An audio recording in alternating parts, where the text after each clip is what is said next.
Les soldats russes intensifient leurs attaques contre les civils en Ukraine. À Irpin, dans la banlieue de Kiev, des Ukrainiens tentent d'atteindre à pied sous un barrage d'artillerie les bus qui vont les évacuer vers la capitale.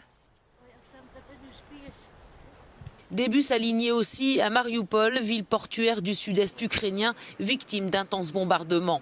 La deuxième tentative d'évacuation des habitants de Mariupol a été interrompue ce dimanche en raison de multiples violations russes du cessez-le-feu, selon les autorités ukrainiennes.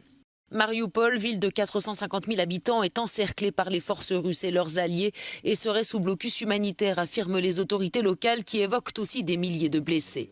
Dans le centre de l'Ukraine, l'aéroport de Vinnytsia a été complètement détruit par des frappes russes, a affirmé le président ukrainien sur Facebook. Volodymyr Zelensky, qui quelques heures auparavant déclarait que les forces russes se préparaient à attaquer la cité portuaire stratégique d'Odessa.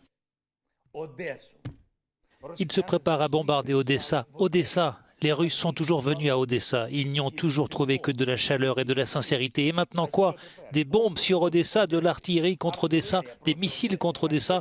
Ce sera un crime de guerre, ce sera un crime historique.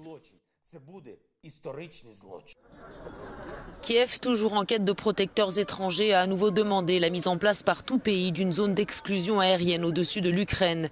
Mais l'OTAN s'y refuse pour l'instant, de peur de se retrouver entraîné dans un affrontement direct avec la Russie.